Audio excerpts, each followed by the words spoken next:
हमने समेटा है साहित्य के हिस्सों को, आपके और मेरे मन की कहते किस्सों को। नमस्कार, मैं रीता मिश्रा तिवारी और आज मैं लेकर आई हूँ मालती जोशी जी की लिखी कहानी जिसका शीर्षक है सन्नाटा। तो सुनते हैं। दर्पण के सामने देर तक बैठने के बाद भी उसका मन नहीं भरा। मेकअप की हल्की सी परत एक जादू सा कर गई थी और वह अपने ही प्रतिबिंब पर मुग्ध हुई जा रही थी। कौन कहेगा कि वह 50 को छू रही है? कुछ भी तो नहीं बदला है। उम्र के साथ चेहरा थोड़ा भर गया है, बालों में इक्का दुक्का रुपहले तार झिलमिला रहे हैं, पर इन बातों ने तो उसके सौंदर्य को गरिमा ही प्रदान की है। अब तो सारा दिन जैसे भागम भाग में बीतता है।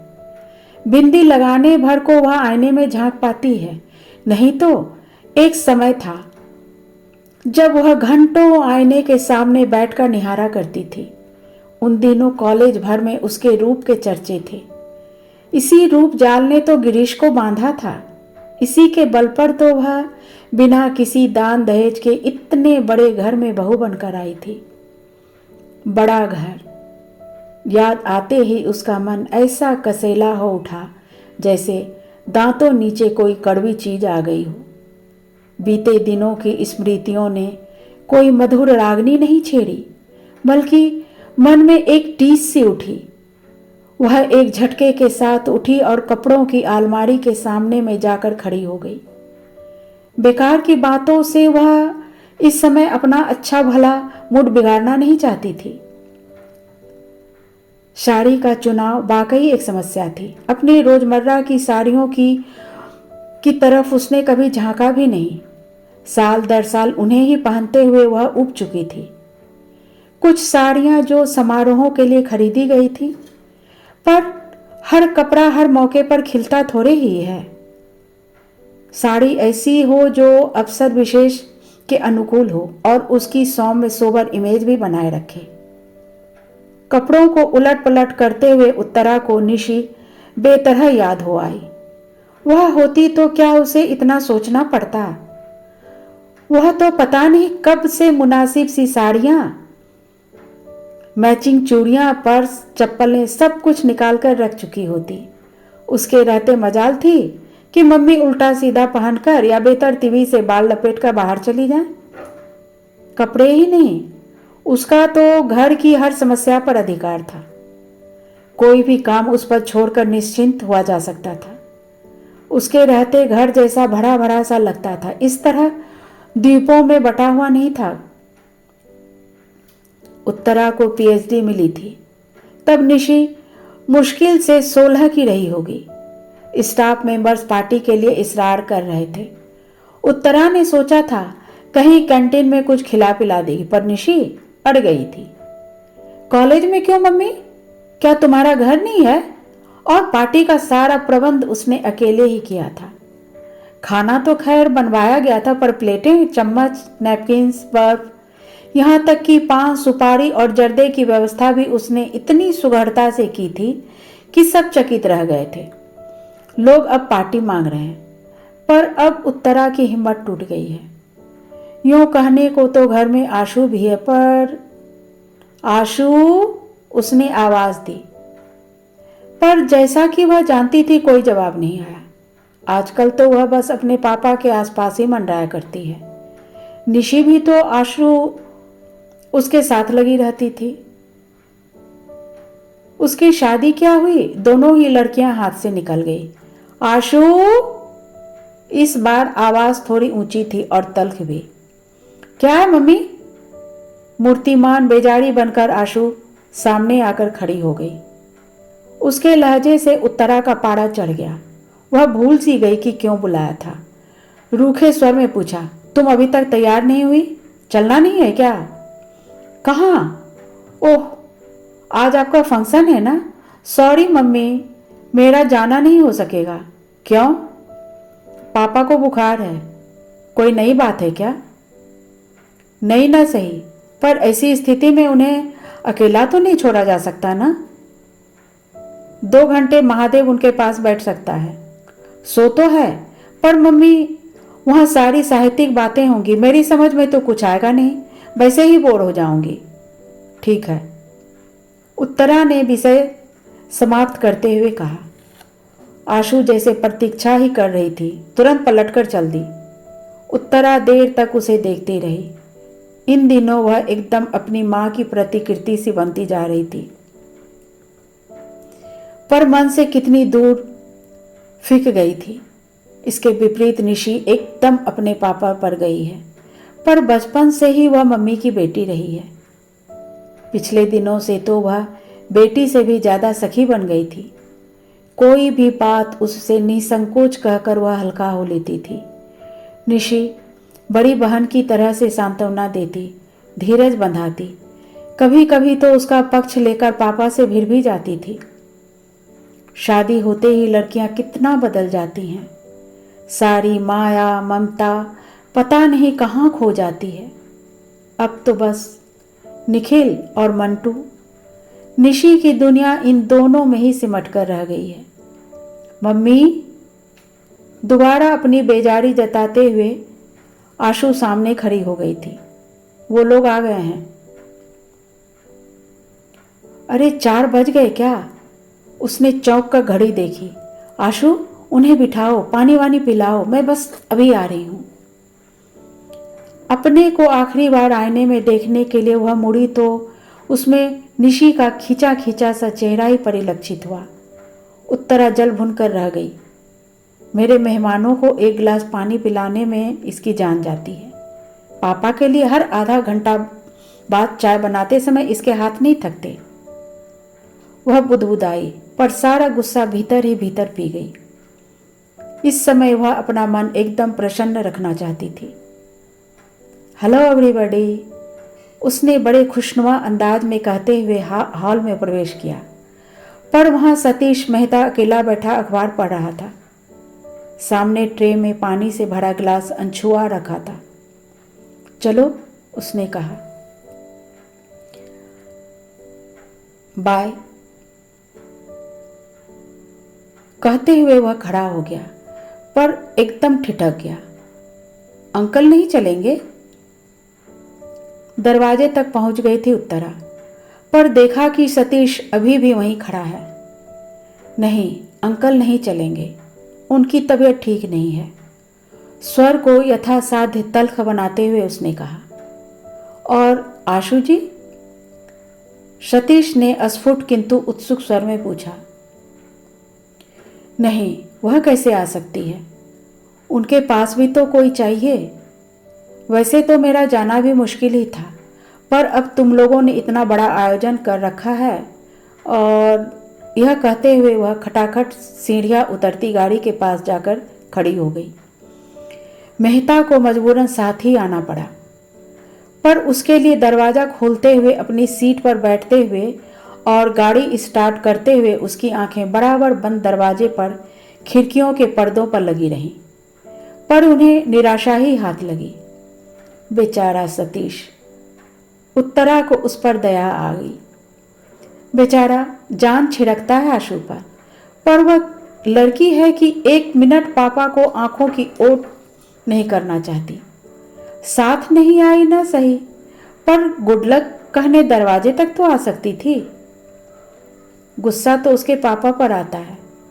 ऐसे नाजुक मिजाज हैं कि हर पल किसी का आंचल थामे रहना चाहते हैं। 5 बहनों में अकेले भाई, खूब लाड प्यार पाया है। अम्मा जी ने तो एकदम आँख की पुतली की तरह सहेजा है उन्हें, तभी तो यथार्थ की धरती पर पैर रखते ही उनका दम फूल जाता है। जिस बीमारी का आशु इतना हवा बना रही है, उसकी नब्ज निशी ने खूब पकड़ ली थी। कुछ नहीं मम्मी, यह सब जॉब सिकनेस है, जिम्मेदारियों से भागने के बहाने हैं। इन्हें सारी झंझटों से मुक्ति दे दीजिए, फिर देखिए इन्हें कुछ नहीं होगा। बात एकदम सही थी। चाहे बिजली का बिल भरना हो या हाउस टैक्स, बच्चों का एडमिशन करवाना हो या खेत से गेहूं लदवाना हो। गिरीश को कल्पना से ही बुखार होने लगता। बुखार न आता तो पीठ कर जाती थी या सिर में दर्द से फटने लगता। बच्चों की हारी बीमारी में भी कभी उनका सहारा न मिला। निशी की सगाई के समय तो वे अस्पताल में ही भर्ती थे। बच्चों की दादी जब तक रहीं, बेटे की बीमारी में घर सिर पर उठा लेती। उनके इस हाय तौबा में मूल प्रश्न जाने कहाँ बिला जाता, वो बार बार कोसती। अकेला आदमी बेचारा कहाँ तक बोझा ढोता फिरेगा, एक लड़का ही अगर हो जाता तो। यह बात वह कुछ इस अंदाज में कहती मानो बेटा होता तो सीधा झूले से उतरकर बाप का हाथ बटाने पहुंच जाता। अम्मा जी की मृत्यु के बाद तो गिरीश एकदम जैसे निराश्रित हो गए। पहले तो उन्होंने उत्तरा का सहारा लेना चाहा, पर वैसी संवेदनशील सेवा वह कैसे करती, कब करती? आखिर बच्चे तो उसी को पालने थे, नौकरी भी अब उसके लिए शौकिया नहीं रही थी, वह जीवन की अनिवार्य आवश्यकता बन गई थी। बड़ा घर मात्र एक छलावा था, सारे सब्ज बाग दूर के ढोल निकले। वकालत की एक तख्ती जरूर टंगी रही थी, ताकि कोई यह न कहे कि निठल्ले हैं, बीवी की कमाई खाते हैं। शेष तो बस उत्तरा ही जानती है या उसका ईश्वर। पत्नी से निराश होकर अब उन्होंने आशु का दामन थाम लिया है। उन्हें इस बात का एहसास नहीं है कि इस तरह वे लड़की को तबाह कर रहे हैं। पता नहीं कैसे उसके मन में यह भय बैठ गया है कि उसकी शादी होते ही पापा एकदम अकेले पड़ जाएंगे। अकेलापन क्या इतना भयानक होता है? आखिर उत्तरा भी तो जी रही है, वह तो बरसों से भीड़ के बीच अकेलापन झेल रही है। उसने तो कभी कोई शिकायत नहीं की। मैडम, वह जैसे हड़बड़ा कर तंद्रा से जागी। गाड़ी मछली की तरह फिसलती हुई कब कॉलेज पहुंच गई उसे पता ही नहीं चला। पोर्च में उसके कुछ कनिष्ठ सहयोगी और विभाग के छात्र छात्राएं स्वागत के लिए खड़े थे। गाड़ी से उतरते समय उसकी मन स्थिति बड़ी अजीब सी थी। अपने ही कॉलेज में इस तरह मेहमान बनकर आना उसे अटपटा लग रहा था। वह तो बार बार मना कर रही थी, पर बच्चे नहीं माने। उसका गौरव, उसका सम्मान जैसे सबका हो गया था, इसे वे कैसे व्यर्थ होने देते? यह सब कुछ इतना अनपेक्षित था कि उत्तरा स्वयं हैरान रह गई थी। वर्षों के अध्ययन और परिश्रम के बाद उसने एक भारी भरकम पुस्तक लिख डाली थी, भारतीय नारी की सामाजिक चेतना, उदय और विकास। बड़ी मुश्किल से तो वह प्रकाशक जुटा पाई थी। उसने उस समय बस यही आशा की थी कि शिक्षा मंत्रालय द्वारा खरीद ली गई तो पुस्तक कॉलेज के पुस्तकालयों में पहुंच जाएगी। 4 लोग इसे पढ़ेंगे तो उसका श्रम सार्थक हो जाएगा। पर आश्चर्य, पुस्तक तो अकादमी पुरस्कार जीत लाई। उसे तो सुनकर कानों पर विश्वास ही नहीं आया था। उसके छात्र जगत में तो आनंद की लहर दौड़ गई थी। पुरस्कार समारोह तो राजधानी में अगले महीने होना था, पर उन लोगों ने कॉलेज में उससे पहले ही एक सम्मान समारोह आयोजित कर डाला। उसे हमेशा अपने विद्यार्थियों से आदर और स्नेह मिलता रहा है कि छात्र अनुशासनहीनता की पुकार मचाने वाले उसके सहयोगी अक्सर उससे ईर्ष्या करने लगते हैं। फैकल्टी का वह छोटा सा हॉल बड़े कलात्मक ढंग से सजाया गया था। हॉल में प्रवेश करते ही स्वयं आचार्य ने उठकर उसका स्वागत किया तो वह संकोच से गड़ ही गई थी। उसे पहले तो फूल मालाओं से लाद दिया गया, फिर भाषणों का दौर प्रारंभ हुआ। छात्र तो उसकी इस उपलब्धि पर गदगद थे, पर कुछ सहकर्मियों ने भी जब उसकी प्रशंसा के पुल बांध दिए तो उसे सुखद आश्चर्य हुआ। प्राचार्य महोदय ने भी 2 शब्द बोले। उत्तरा के कारण उनका यह कस्बाई कॉलेज देश के नक्शे पर आ गया था। प्रमुख अतिथि से जिलाधीश महोदय उसे सम्मान का प्रतीक वीणा पानी की मूर्ति भेंट करते हुए उन्हें भी औपचारिकतावश स्तुति में 2 शब्द कहने ही पड़े। वह सुनती रही और सोचती रही, काश आंसू यहाँ होती, उसके पापा होते। वे लोग जरा देख तो लेते कि घर के बाहर उसे कितनी इज्जत मिलती है, प्यार मिलता है, पर वे यहाँ आते ही क्यों? पत्नी की गौरव गाथा निष्प्रिय भाव से सुनने की सामर्थ्य उनमें कहाँ है? तभी न बुखार हो आया है। उस दिन जब लोग कुछ यह सुसंवाद लेकर घर पहुँचे थे, तब भी तो वे सहज भाव से उसे झेल नहीं पाए थे। कैसी रोनी सी आवाज में बोले थे, भाई हमने तो उन्हें पूरी स्वतंत्रता दे रखी है, जितना समय मिलता है अपने विषय को दो, घर बार की चिंता छोड़ दो, उसे हम संभाल लेंगे। अपन कोई बड़े विद्वान तो हैं नहीं, बस इतना योगदान ही दे सकते हैं। उनके हर शब्द से झांकते हीनता बोध ने उसे इतना नहीं कचोटा जितना उनके झूठ ने।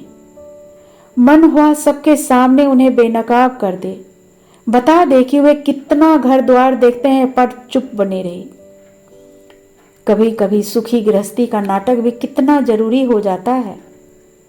इस समय भी वह प्रसंग याद आते ही उसका अनुभव फुकार उठा। सम्मान की सारी खुशी, सारा उत्साह ठंडा पड़ गया। रात भर जाकर एक आलेख तैयार किया था, पर बोलने के लिए खड़ी हुई तो एक भी शब्द याद नहीं आया। पहली बार कागज की जरूरत महसूस हुई। सुनने वालों ने समझा भाव विभल हो जाने, वाणी अवरुद्ध हो गई। नहीं तो वह साक्षात सरस्वती है। लौटते समय आधा दर्जन लोग थे। फूल मालाएं और भेंट सामग्री उन्हीं के हाथ में था। दरवाजा वैसा ही बंद था। चलते समय न तो किसी ने विदा किया, न वहां अब कोई स्वागत में खड़ा था। अब चलेंगे मैडम, किसी ने कहा तो लगा मन पर हथौड़े की चोट पड़ी है। इतने बड़े हंगामे के बाद ये लोग उसे एकदम अकेला करके चले जाएंगे। कल्पना से ही वह सिहर उठी। ऐसे कैसे चले जाओगे? उसने कहा, एक एक कप कॉफी तो पीते जाओ। और फिर उसने दरवाजे की घंटी जोर से दबा दी, इतने जोर से कि उसकी आवाज से सन्नाटे की धज्जियां उड़ जाए। ये कहानी बस इतनी ही। अभी आप सुन रहे थे रीता मिश्रा तिवारी जी से मालती जोशी जी की लिखी कहानी सन्नाटा। ये है कथा कस्तूरी।